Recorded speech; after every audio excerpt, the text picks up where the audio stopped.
Olá pessoal, tudo bem? Estamos novamente com mais uma parte do nosso primeiro módulo, que é a farmacologia geral, e hoje nós vamos aqui abordar transtornos mentais relacionados ao uso de drogas, né? O que são transtornos mentais? Bom, isso nada mais é do que aquela antiga classificação, se é que podemos chamar assim, de abuso e dependência. Então, o abuso e dependência hoje vocês vão ver em vários livros, inclusive como matérias, aí, tópicos digitais, né? Na verdade, abuso e dependência de uma forma mais, digamos assim, moderna e mais aceita na comunidade científica, chamada hoje de transtornos mentais relacionados ao uso de substâncias, né?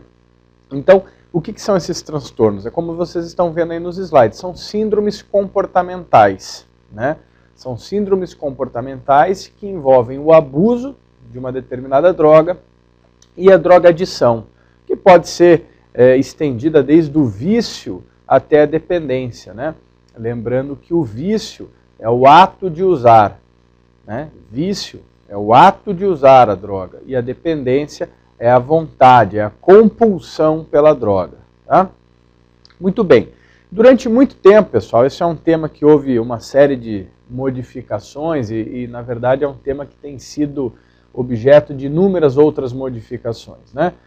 O conhecimento científico vai avançando, novas drogas vão surgindo, então os conceitos vão se modificando. A nossa própria legislação de drogas, a lei atual, que é a 11343 de 2006, ela trouxe já no seu bojo um pouco desses novos conceitos, né?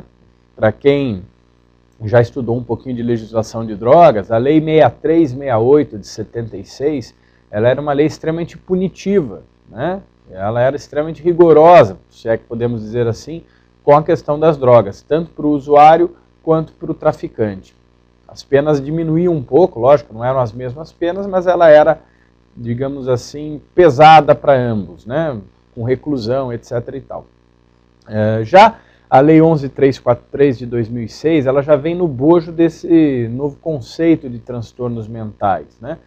Quando ela passa a tratar a dependência, então, como uma doença. E aí ela faz uma grande distinção entre o usuário, o dependente, se é que podemos chamar assim, e o traficante, né? Na medida em que há sim pena para o dependente não é como algumas pessoas comentam, que houve descriminalização, continua sendo crime o uso de drogas, porém o uso, quando decorrente de dependência, não é mais então punido com prisão, né? Existem uma série de outras medidas, nós não vamos entrar no mérito aqui, né? Afinal de contas, nós não vamos aqui falar da parte de legislação, se depois vocês tiverem alguma dúvida, a gente discute isso nos e-mails, né? Então, a nossa nova lei de drogas, já não é tão nova assim, é de 2006, né?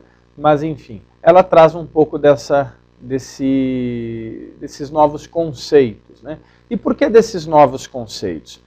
Bom, como eu falei, porque o conhecimento científico avança, nós descobrimos mecanismos de ação diferentes para as drogas, como elas atuam, né? Novas drogas vão surgindo, padrões de comportamento vão se modificando.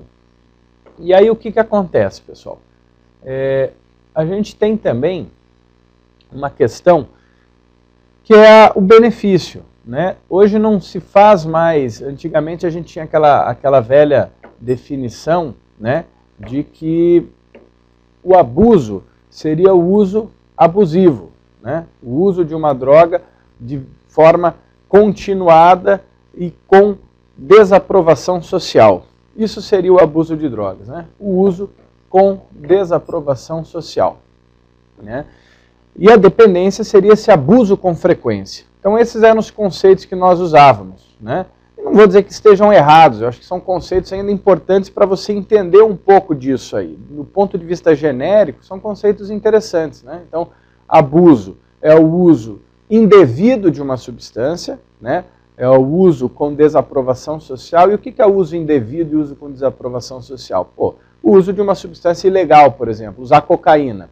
Ah, desaprovação social é um uso indevido. Por quê? Porque ela é proibida, né? Então, é um uso indevido. Mas e drogas lícitas podem ser passíveis de abuso?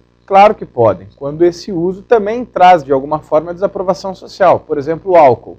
Você ir lá e tomar uma latinha de cerveja, não há desaprovação social, não configuraria, então, por esse contexto, por esse conceito, o abuso. Porém, usar álcool em demasia, passar mal, ficar bêbado, vomitar, enfim, dirigir, né, há uma desaprovação social e aí já se poderia, então, se enquadrar num caso de abuso. E a dependência? A dependência seria, então, o uso compulsivo. Seria esse abuso ocorrendo com frequência, né? Então, o que aconteceria? Nem sempre o abuso está ligado necessariamente com a manifestação de uma dependência, né? A gente pode ter uma situação pontual, a pessoa vai numa boate, toma todas as cervejas do mundo, passa mal e no dia seguinte, não vou mais beber e tal, e não vai fazer isso repetidamente. Ninguém está dizendo que isso é bom ou que isso é ruim, são só conceitos, né? Então a dependência é a partir do momento que isso se torna frequente, não é um dia. Está fazendo isso todos os dias ou com uma frequência maior, enfim. Esses eram os conceitos. Mas hoje a ciência evoluiu bastante, né? E nós já podemos explorar mais essas questões, né? Outro detalhe que existiu durante muito tempo e ainda é, digamos assim, muito trabalhado é a questão dos tipos de dependência, né? Os graus e tipos de dependência. Existiam graus como hábito e vício e existiam os tipos, que eram as dependências física e psíquica, né? Considerando a dependência psíquica, o desejo psicológico, ou seja, o organismo não precisa da droga, o usuário que quer fazer uso dela, né, sem uma necessidade orgânica, ou seja, não é o corpo que está pedindo droga, e existe a dependência física, em que há uma necessidade orgânica, ou seja, a pessoa não está usando a droga porque quer, ela usa porque precisa, né? E aí a gente sempre tem aquele contexto e aquele conceito de que as drogas que causam dependência física são as drogas depressoras, álcool, barbitúricos, benzodiazepínicos, e opiáceos principalmente, né? Depois de um tempo a nicotina também foi incluída nesse rol, né? Muito bem, e ficamos assim durante muitos anos. Porém, com os novos conceitos, já não há mais um grande interesse, porque não se considera isso necessário, em se diferenciar se é dependência física ou psíquica. Então, os novos conceitos, eles não entram mais nesse mérito. Ah, não, isso é dependência física, isso é dependência psíquica. Não, os novos conceitos, eles tratam de dependência química. As drogas podem causar dependência. Sim ou não? Sim. Então elas causam uma dependência química que é o uso compulsivo por essa droga. Tanto faz se é de cunho psicológico ou se é de cunho fisiológico nesse primeiro momento, porque ambas são graves. Ambas são graves. Não tem sentido querer, não, mas isso é psicológico, isso é fisiológico. Qual que é a diferença? Ambas são graves, ambas são graves. Claro, você tem graduações de gravidade diferentes, mas do ponto de vista de tratamento e do ponto de vista de enquadramento disso como uma doença psicológica, como uma doença fisiológica, enfim, isso tanto faz. Então hoje a comunidade científica não está tão preocupada em, isso é dependência física, aquilo é dependência psicológica. Essa droga causa dependência física, essa só causa dependência psicológica. Não estamos mais entrando neste mérito, embora ainda se estude um pouquinho disso, porque envolve algumas formas de tratamento, mas do ponto de vista social, isso já não tem grande relevância. A relevância é que todas as drogas que causam dependência são passíveis, então, de causar dependência química, ok?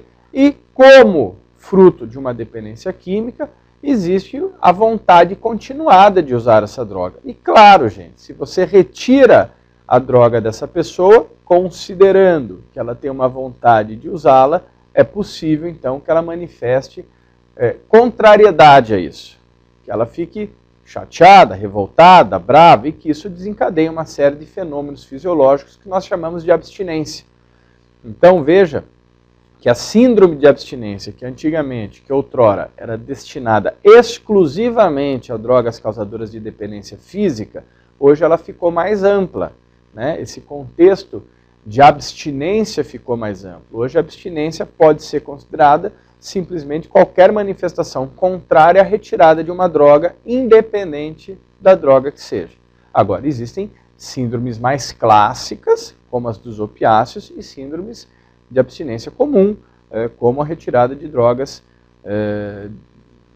de outros tipos que não os opiáceos, ok? Isso a gente vai discutindo ao longo da nossa disciplina, ok? Só para vocês terem uma ideia. Então, que critério que nós vamos adotar? Nós vamos adotar, sobretudo, o critério da APA. Né? Hoje, quem está definindo todas essas questões de drogadição, de abuso, é a APA, que, como vocês veem aí, é a American Psychiatric Association, né? É a Associação Americana de Psiquiatria, que é uma associação extremamente forte, ela praticamente é quem controla todas essas classificações, né? E ela que define, então, esses critérios para a gente fazer o enquadramento como dependência, né, como abuso, né, ela que vai determinar todos esses critérios para classificação de drogas quanto a transtornos mentais. E como é que ela faz isso? Ela faz isso por meio de um manual chamado DSM-4, que é o Manual de Desordens Médicas, que está na sua 4ª edição. Existe uma nova edição preparada para 2013, que é o DSM-5, e que vai trazer todos esses conceitos. Então, a gente sugere, né, a vocês, eu vou botar aqui na planilha aqui, para vocês visualizarem. Então, se vocês quiserem depois uma consulta, uma fonte nova de consulta, a gente sugere ver então o DSM-4, tá? DSM-4. Isso aí vocês vão conseguir enxergar todas as questões que envolvem a dependência, é uma boa fonte de consulta, tá? Vocês podem entrar na internet, tranquilamente vocês vão encontrar várias informações sobre o DSM-4, tá? É nele, então, que nós verificamos todas essas questões aí, então, relacionadas à dependência. Ok, pessoal? Muito bem. Então, feitas essas preliminares, quem é que causa a dependência? Né? Então, como vocês estão vendo aí, existem 3 classes de substâncias: drogas de abuso, medicamentos e toxinas. Né? Bom, qual é a diferença entre elas? A diferença básica é que drogas de abuso são substâncias, como eu venho falando, passíveis de serem usadas ilicitamente, né? Ou com um uso não médico. Né? Então, essa questão afeta ao que seriam drogas de abuso, ou seja, substâncias que são usadas ou de forma ilícita ou com uma finalidade não médica. Né? Os medicamentos, obviamente, substâncias que são utilizadas com a finalidade médica. E as toxinas são substâncias que não têm finalidade terapêutica, porém, muitas vezes nós entramos em contato com elas por acidente ou por tentativas criminosas. Ok? Então essas seriam as 3 diferenças entre elas. Todas essas substâncias podem causar transtornos comportamentais, né? Alterações de comportamento. As drogas de abuso causam alterações de comportamento em busca do quê? Em busca do prazer. Né? Em busca do prazer, sobretudo. Né? Por uma questão, muitas vezes, recreacional. As pessoas querem usar essas drogas de abuso com um fundo recreacional, com diversão. Né? Medicamentos já têm outras ações, mas pode gerar uma dependência, por quê? Pela necessidade de tratamento de uma determinada enfermidade. Então, analgésicos muito comum, né? As pessoas, qualquer dorzinha já tomam um analgésico. O que acontece? O corpo vai criando, entre aspas, né, uma resistência, uma tolerância. Isso vai fazendo com que a pessoa tenha que usar doses cada vez maiores e entre, por exemplo, num quadro de uso compulsivo, de dependência. Né?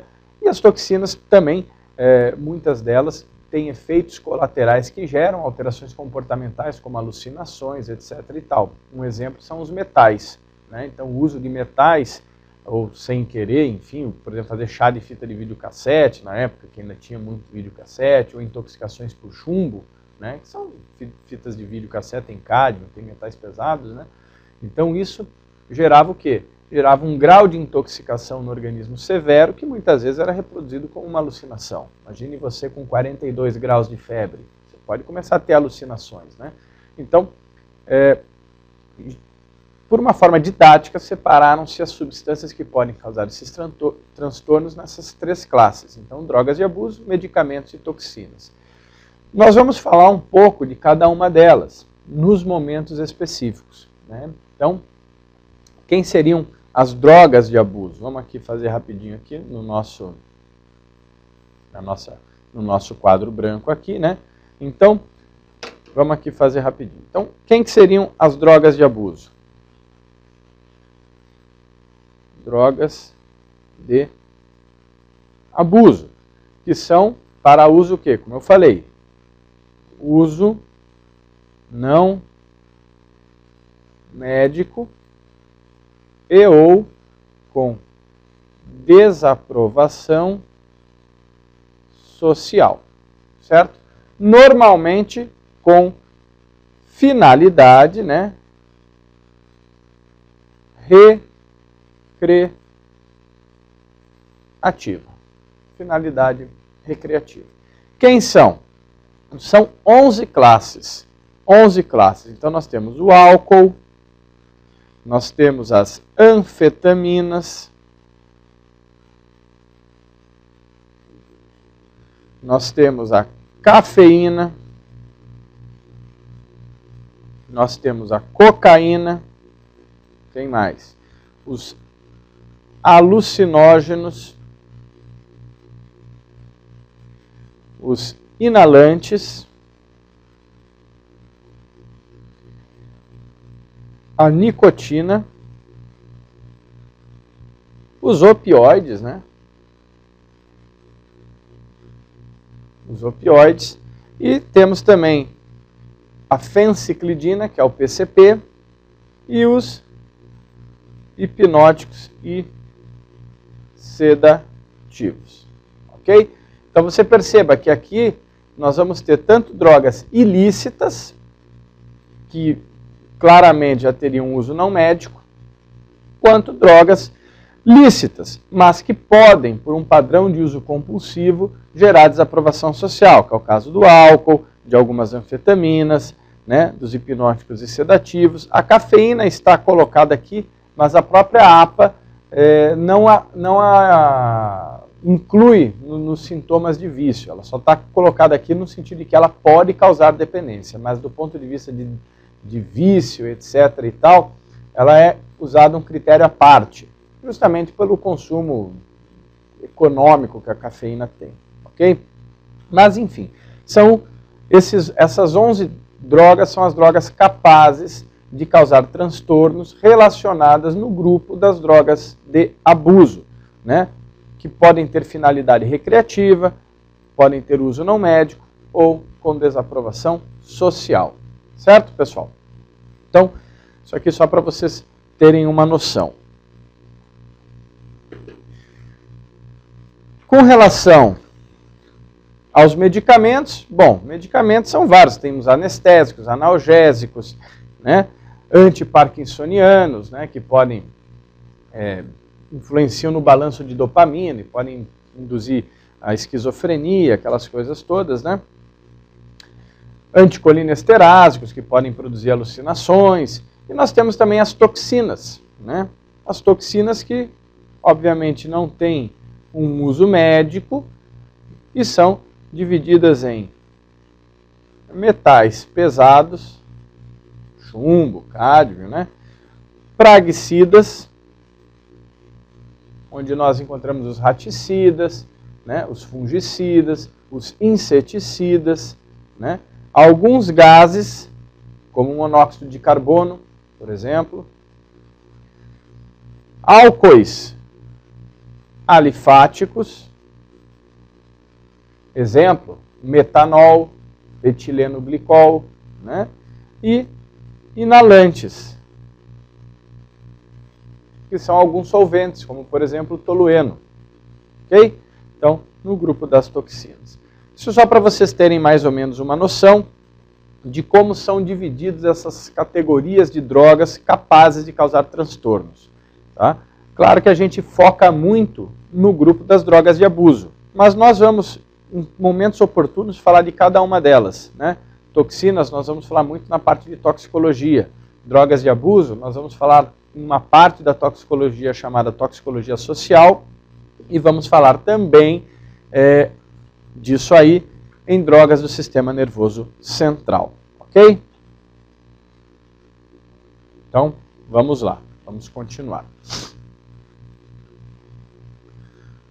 Bom, esses transtornos, pessoal, como a gente falou, já adiantei bastante, ele se dá por uso de droga, ou seja, pelo momento da aplicação da droga, pela questão que envolve a vontade de usar, e aí nós temos, como vocês veem aí, o abuso, que é esse uso com desaprovação social, e a dependência, que seria, de uma forma geral, o abuso com frequência. Então isso, critérios relacionados à aplicação da droga, ao uso de uma substância. Então nós temos o uso com desaprovação social, abuso, né? O abuso continuadamente, dependência. O abuso frequente, dependência.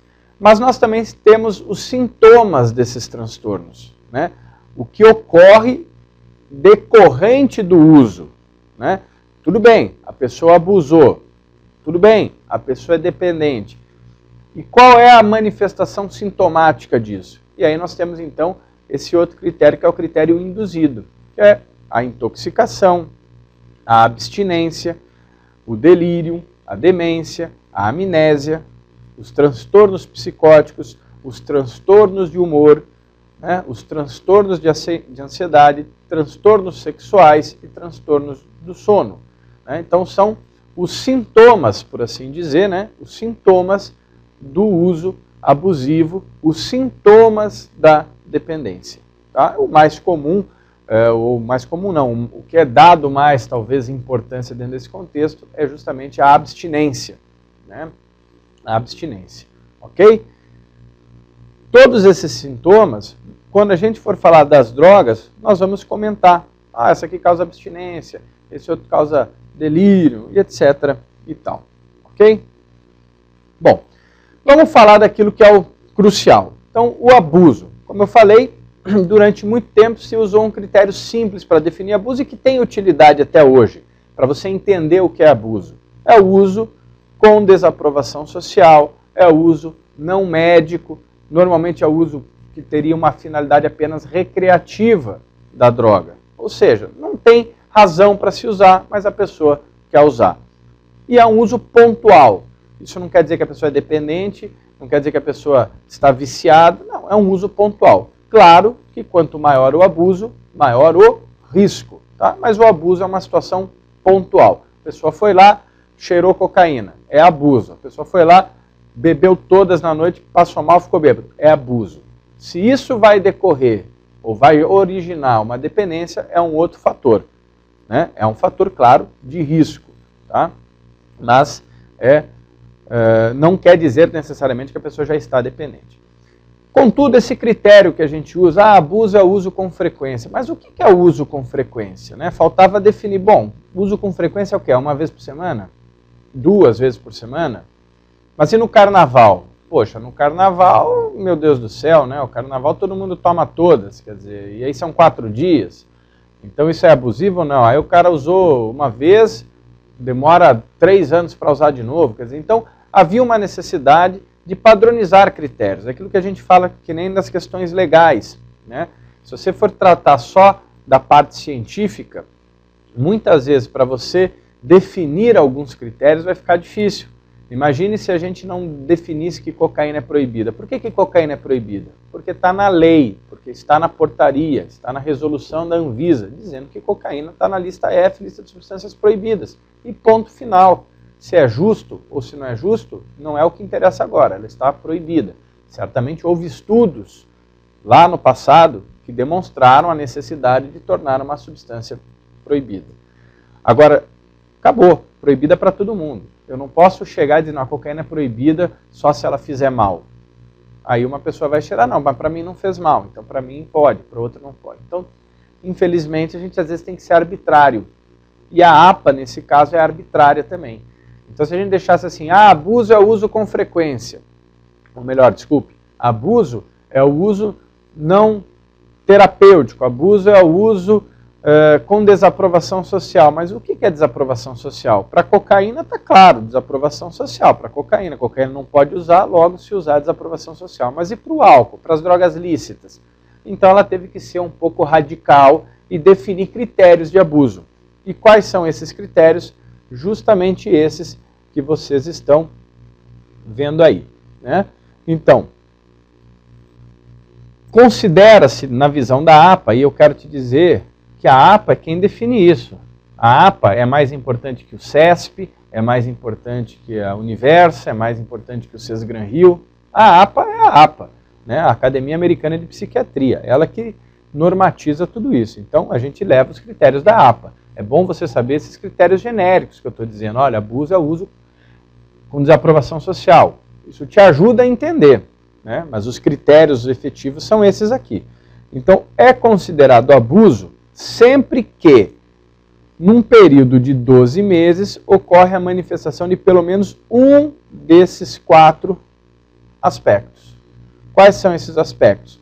Uso recorrente manifestando problemas profissionais. Ou seja, um uso que vem sendo feito, não uma única vez, mas vem sendo feito em algumas vezes, com prejuízos profissionais. Por exemplo, a pessoa começa a chegar tarde no trabalho, né? A pessoa começa a sair toda sexta-feira, ou melhor, ela começa a sair toda quarta-feira, vou assistir jogo de futebol, Campeonato Brasileiro. Começa a sair toda quarta-feira e nunca mais consegue chegar no horário na quinta-feira. Chega sempre 10 horas da manhã, meio-dia, e isso começa a ter problemas no trabalho. Começa a originar problemas do trabalho. Dificuldade de concentração, diminuição da produtividade. Então, cigarro, por exemplo.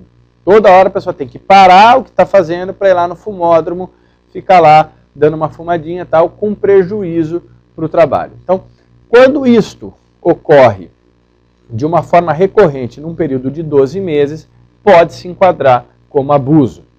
Qual outro critério para abuso? Ou qual outra possibilidade de enquadramento como abuso? Uso recorrente em situações que representem perigo físico. Por exemplo, beber e dirigir. Beber e usar máquinas, né? Problemas legais relacionados ao uso. É o que eu falei das substâncias proibidas, né? Aí já não é nenhuma questão, você vê que aí já não é nenhuma questão de recorrência. Já é uma questão, usou, já é abuso, porque é proibida, né? E o uso continuado apesar da ocorrência de problemas sociais e interpessoais. Ou seja, mesmo a pessoa sabendo que está tendo prejuízo no trabalho, mesmo a pessoa sabendo que outras pessoas estão se afastando, ainda assim ela continua usando. Então você veja que o critério de abuso ampliou, né? Qual o critério que a gente usava antigamente? Relembrando, abuso é o uso o quê? É o uso com desaprovação social. Tudo bem, seria mais ou menos o critério D, né? É o uso não clínico de uma substância, né? Mas você vê que nesses critérios aqui se amplia um pouco o leque. Já se fala até de uso recorrente, né?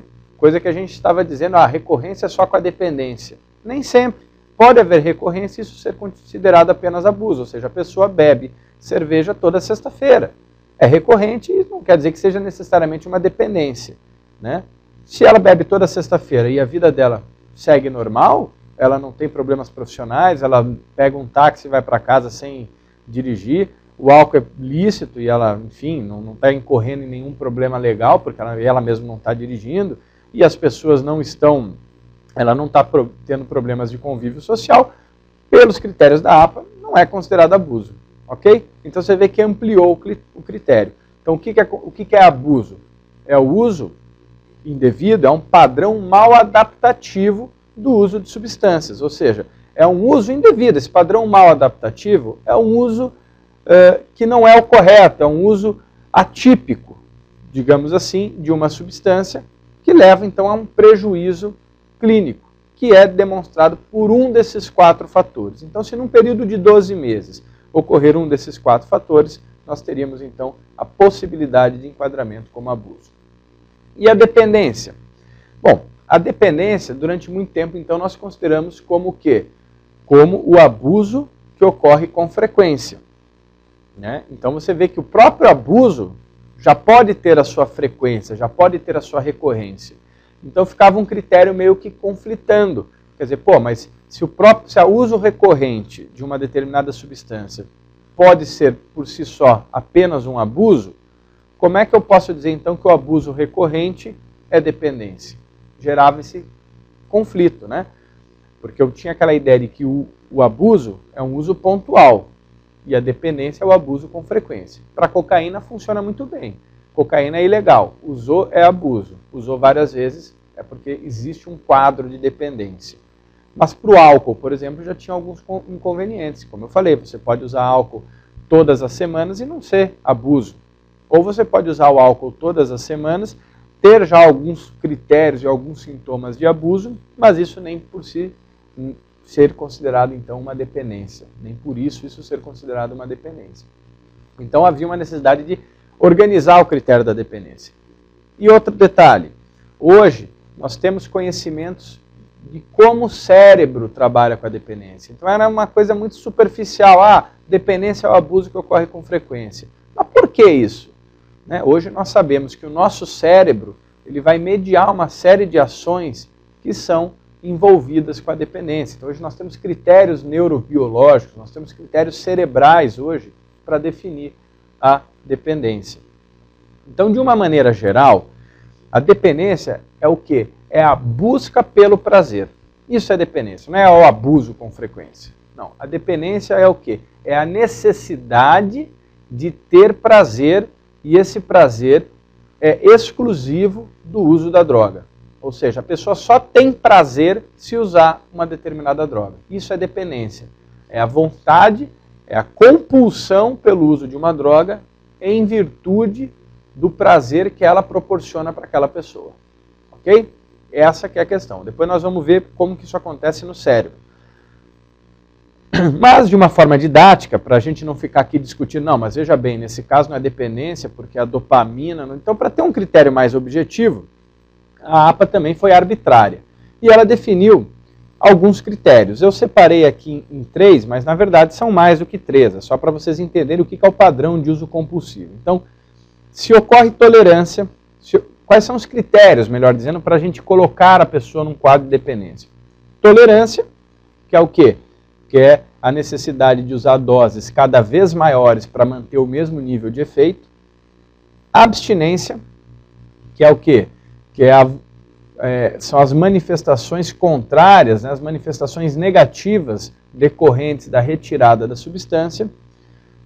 E o padrão de uso compulsivo, que a gente pode destrinchar o que é padrão de uso compulsivo, mais ou menos como a gente falou para o abuso. Ou seja, consumo por maior prazo do que o pretendido.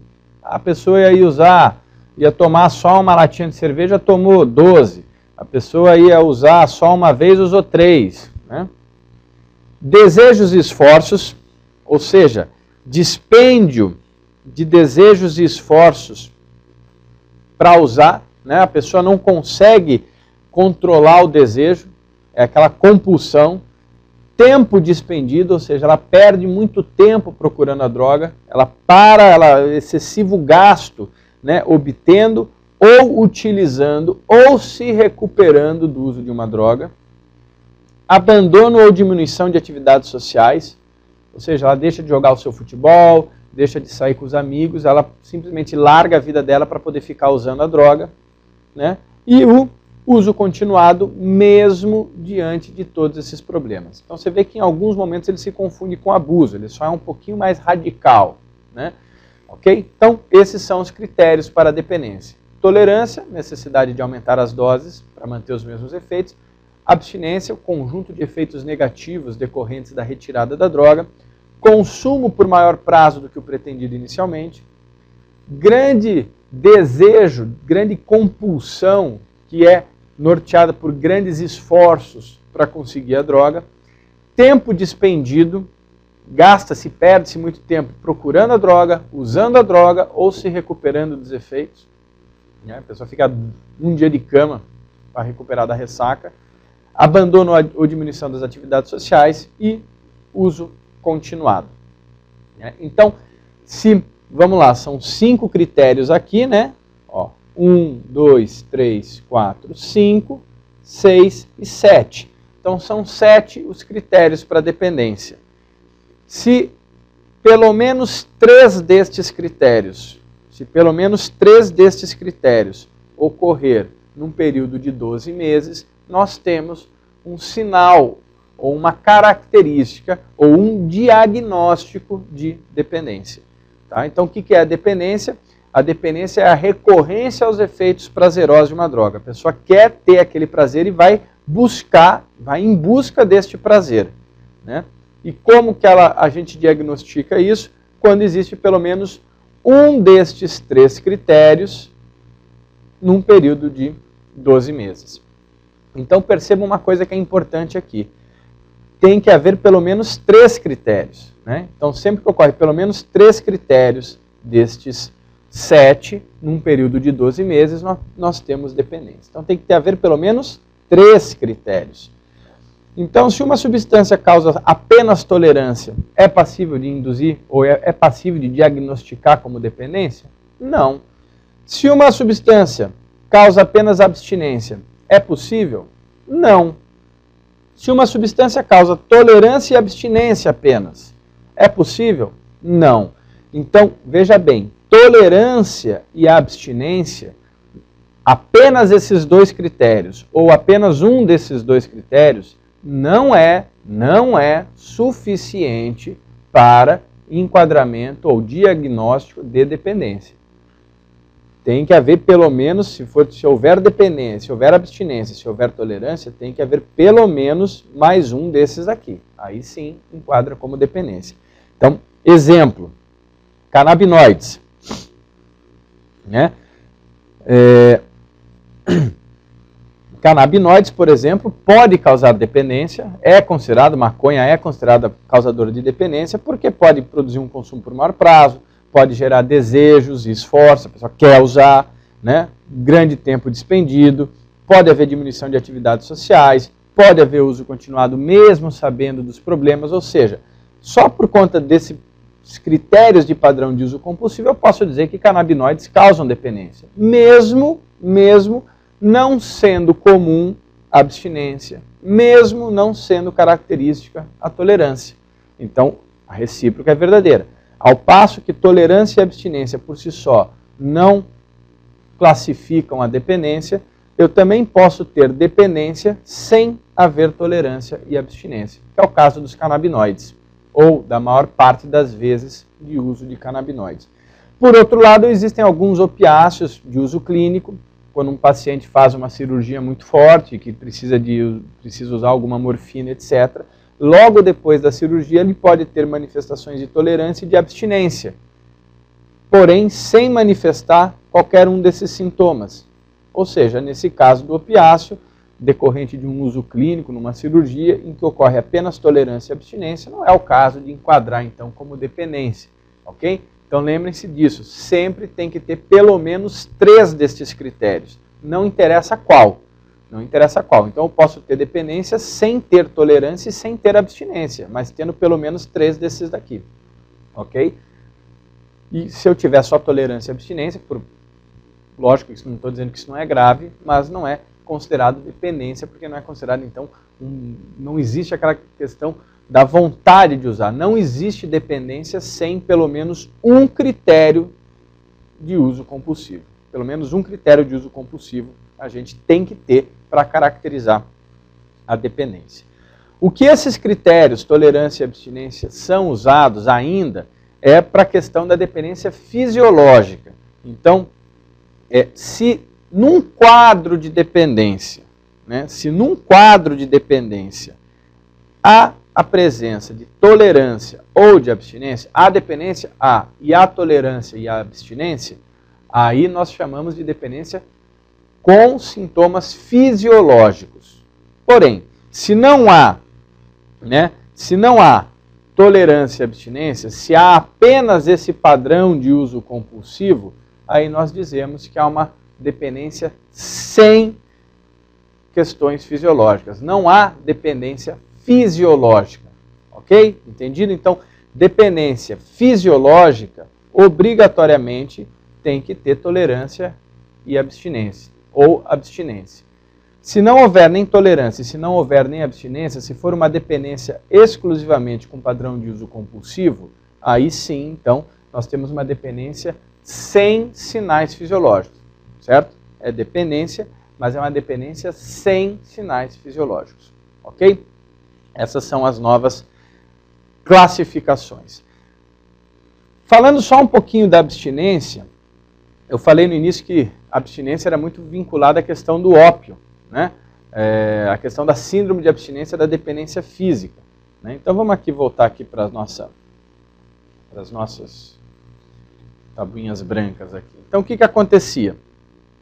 O ópio, eu vou falar isso mais à frente, né? Ele é, pelo sistema receptor dele, então a heroína, enfim, o sistema efetor dele é a proteína G inibitória. Depois eu vou falar isso em dinâmica, que diminui no frigir dos ovos a quantidade de AMP cíclico. O que acontece? Quando esse AMP cíclico diminui pelo uso de um opiáceo, né? Então um opiáceo, ele liga-se à proteína G inibitória, que diminui o AMP cíclico. Como o AMP cíclico diminui muito, o que o corpo faz? Então o corpo, ele aumenta esse AMP cíclico para manter os níveis fisiológicos. E eu começo a ter um acúmulo de AMP cíclico. Exagerado. Só que eu não tenho efeito desse AMP cíclico, por quê? Porque eu tenho o opiáceo contrabalançando. Então, por conta do opiáceo, eu diminuí a AMP cíclico. O corpo responde aumentando. Mas eu não sinto os efeitos desse aumento porque eu continuo usando aquele opiáceo para manter a casa em ordem. Se eu cortar o uso do opiáceo, aí esse AMP cíclico que está em excesso, aí ele vai fazer graves efeitos. Contrações, cólicas, etc. Que é justamente a síndrome de abstinência clássica dos opiáceos. Por isso que se dizia que era uma síndrome decorrente de dependência física. Porque há um mecanismo orgânico envolvido. O corpo pede, né? Você precisa do opiáceo para poder cortar a síndrome de abstinência. Então, a síndrome de abstinência clássica, pessoal, é aquela que envolve a necessidade do emprego da droga para aliviar os sintomas. Essa é a abstinência clássica, síndrome de abstinência clássica. Aqui envolve a necessidade de você pegar a droga e dar a droga para a pessoa cortar os efeitos, ela morre. Isso é a síndrome de abstinência clássica, que era muito vinculada à dependência física. Existem outras, quando a gente fala de abstinência no sentido amplo, é o quê? É a manifestação contrária à retirada da droga. A pessoa ficou brava, quer bater a cabeça, quer rasgar a roupa, arrancar os cabelos, isso não deixa de ser uma abstinência. Agora, a abstinência clássica é essa que eu mostrei aqui, certo? Então, quando a gente falar de abstinência, a gente está se referindo de que maneira, né? Como é que você vai saber disso na prova? Então, como a gente falou, quais são os critérios que a gente usa hoje? Não se usa mais assim coloquial, não se usa mais de forma didática ou de forma científica dependência psicológica e dependência física. O que se usa é dependência química e isso é avaliado de acordo com os critérios que eu falei, tanto para abuso quanto para dependência, certo? Isso vem de encontro justamente à ideia de que dependência é uma doença. Então eu preciso diagnosticar, e o diagnóstico é feito por meio desses critérios que eu falei. Sempre tem que haver um padrão compulsivo, seja por esse critério, seja por esse, por algum deles. Sempre tem que haver. E pelo menos mais 2. Se só houver tolerância e abstinência, não é classificado como dependência. Então por isso que eu digo, sempre tem que haver um critério compulsivo. A diferença é que se houver tolerância e abstinência num quadro de dependência, a gente pode dizer então que há dependência fisiológica. Se não houver, não tem dependência fisiológica, embora seja um quadro de dependência. Agora, se na prova vier falar claramente de síndrome de abstinência, como essa que eu mostrei no papel aqui, daquela clássica dos opiáceos, somente os depressores é que causam. Então é esse modelo que eu mostrei aqui, específico para os opiáceos, em que ocorre um envolvimento orgânico, esses só os depressores. Se na prova vier falando de sentido amplo, abstinência como uma manifestação contrária à retirada da droga, como um conjunto de efeitos negativos decorrentes da retirada da droga, tudo bem. Todas as drogas que causam dependência, ou melhor, muitas das drogas que causam dependência, muitas das drogas podem causar. A cocaína pode causar, um padrão de uso compulsivo excessivo de maconha pode causar. Tá? Agora, se for naquele contexto de dependência, síndrome de abstinência do tipo opiáceo, aí é aquela relacionada à antiga dependência física, que é esse modelo que eu falei, que são só os depressores. Certo, pessoal? Então, como é que isso funciona para a gente poder finalizar a nossa aula? Por que isso acontece? A dependência, pessoal, acontece por conta de algo chamado reforço positivo. Certo? Então, o mecanismo que envolve a dependência é o mecanismo que envolve o reforço positivo. Certo? Vamos botar aqui o nosso quadrinho branco. Pode pôr aí. É o reforço positivo. Né? O mecanismo que envolve isso é o reforço positivo. O reforço positivo é mediado pelo sistema mesolímbico dopaminérgico.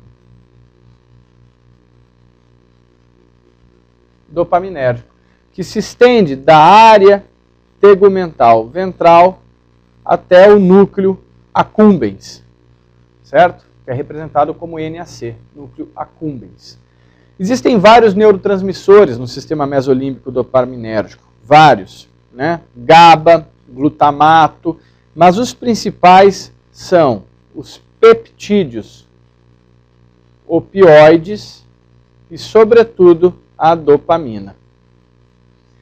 Por que nós temos esse sistema? Esse sistema, pessoal, ele é importante porque é o que permite a nossa vida. Por que eu tenho... O que é o reforço positivo? É o prazer. Então, esse sistema mesolímbico dopaminérgico e a dopamina, sobretudo, que é distribuída por ele, ela nos dá sensações de prazer. Por que eu preciso de sensação de prazer? Eu preciso de sensação de prazer para que atividades do cotidiano não se tornem enfadonhas. Eu preciso comer todo dia. Então eu preciso ter prazer para comer, porque senão eu não quero mais comer. Então o vício, por assim dizer, ele é importante para a manutenção da nossa vida, para que a gente possa fazer atividades rotineiras necessárias à nossa vida, como comer, por que não dizer o sexo também, né? Sem que isso se torne enfadonho. Então eu preciso de mecanismos de prazer. O problema é que esses mecanismos de prazer, que podem funcionar por você olhar uma comida, por que não dizer olhar uma mulher bonita e a mulher olhar um homem bonito, né? Podem ser estimulados por outras fontes, que não apenas o visual. Né? Hoje sabe-se que as drogas também atuam aqui. Aquelas drogas de abuso atuam aqui. E atuam de forma extremamente severa.